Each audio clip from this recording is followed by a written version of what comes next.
Welcome back all. Today I'm going to be showing you how to paint white armour using Star Wars Legion's Clone Troopers.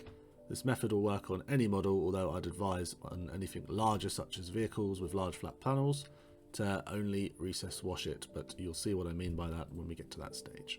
I've started off by priming the model white.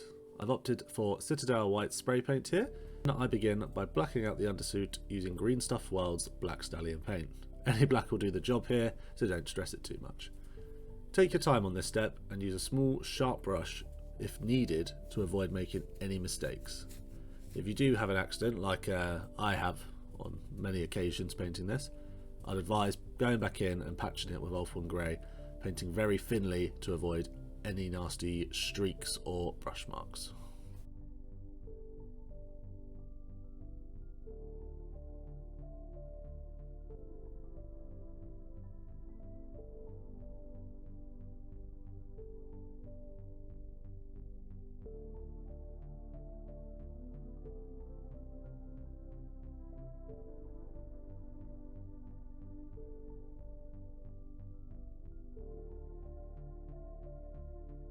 With the last step complete, it's now time to shade the model. Making use of the Apothecary White contrast paint, we will now cover over all the white armour on the model. Make sure you don't flood the model and keep control over the amount of paint you have on your brush and that you're applying to all the armour surfaces. This will provide a nice natural translucent shade to the armour without losing any of the brightness from that white undercoat. If you're looking to produce a tabletop standard army, I'd recommend letting this dry and skipping ahead to the squad markings and not worrying about the next step. To push the shadows in the armour, we're going to now be using Citadel's Fenrisian Grey and applying it in thin glazes. I thinned down the paint with water to the point it's stupidly thin, as you can see me testing here on the video's less interesting thumbnail. The aim here is to drag the brush from the higher points and into the more shadowed areas.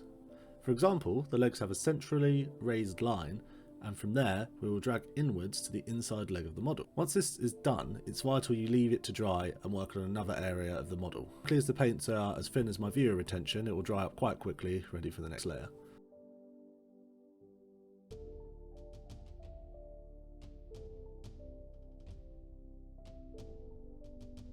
For each layer, I'd recommend gradually decreasing the area you cover, focusing closer to the shadowed area.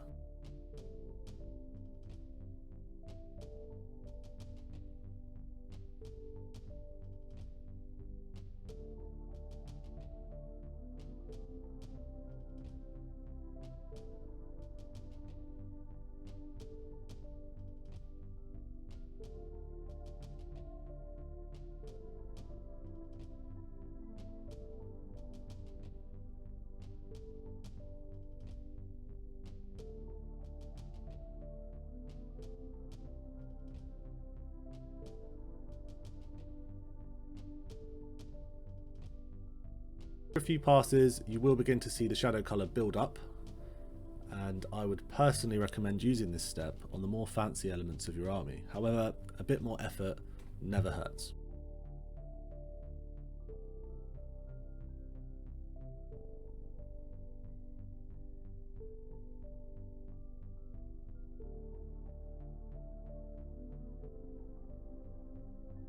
Using Vallejo Off-White, it's time for the staple edge highlight. I've made sure to thin the white down to prevent the paint going on thick and causing any textures on the model. Now, taking your time, follow all the hard edges on the armour closer than you would an OnlyFans account of your choosing. A sharp brush helps here, as the last thing you want to be doing is fighting with your tools at this step. Some areas, such as the blocks on the knees, I paint in fully. This will help sell the effect and make the armour look a lot whiter than what it is.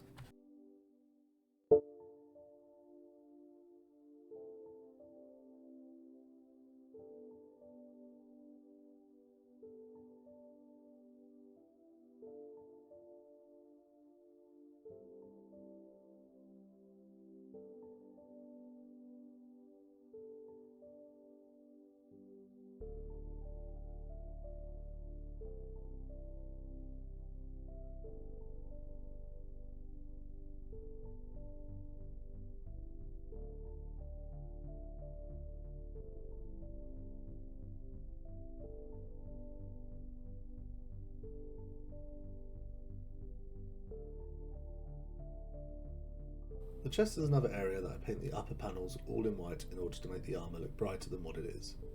Another area you could do this on is the upper shoulders. I however leave them as they are, as later on I'm going to be painting them the blue colour of the 501st. Do the same here as I've done to the chest, to elements of the helmet, as the head of the model is always a feature that draws attention, so it's going to help if this is slightly brighter as well.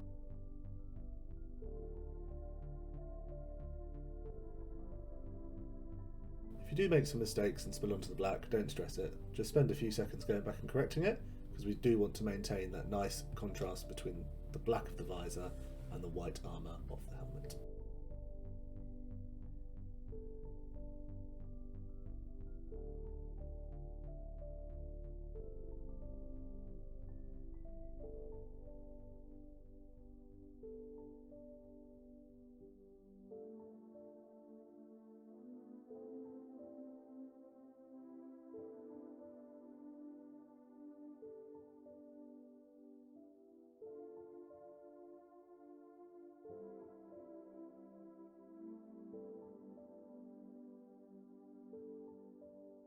Next up is the McCrag Blue for the armour accents for the 501st Legion. This step will usually take about 2 passes to get a solid colour, but due to the magic of editing, all 5.5 of my avid fanboys will now be blown away by my one coat coverage abilities, without it looking like I've tipped a trial paint from Dulux all over my model.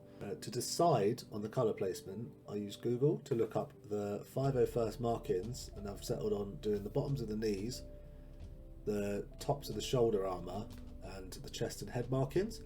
There was a variation, which is the blue stripe running up the sides of each leg, but I thought I'd give that a miss as I didn't really want my clones looking like a bunch of blokes who drink cider on park benches in their Adidas trackies.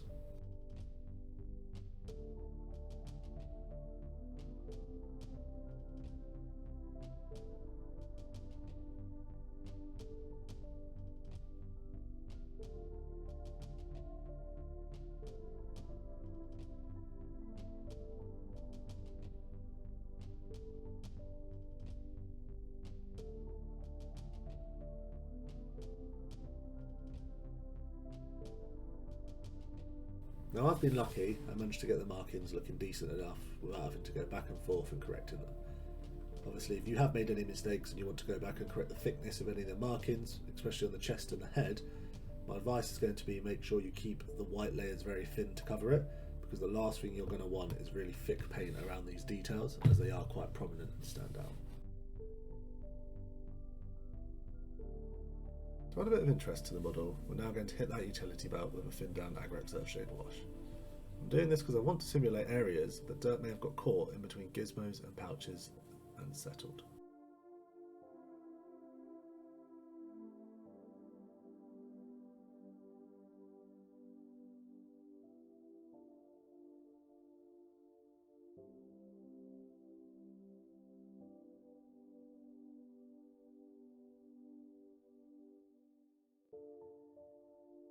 Once this is dry, use that Vallejo off-white to cover the higher points, leaving that shade visible only in the recesses of the belt.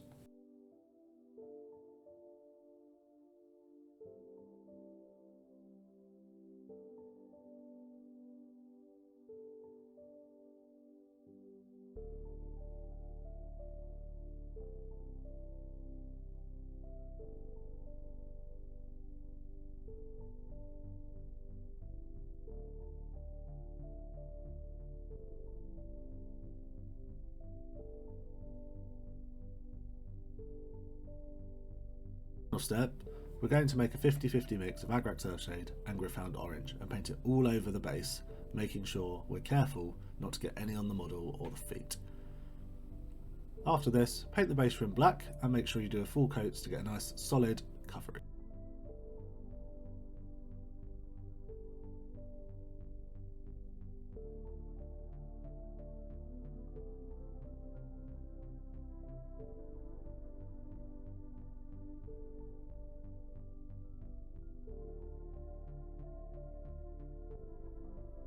And here is the finished model. I hope you found this video useful, and for any other tutorials please feel free to ask me in the comments and I'll see what I can do. Thank you for watching, and remember, a cheeky like or subscrizzle is always appreciated. See you later.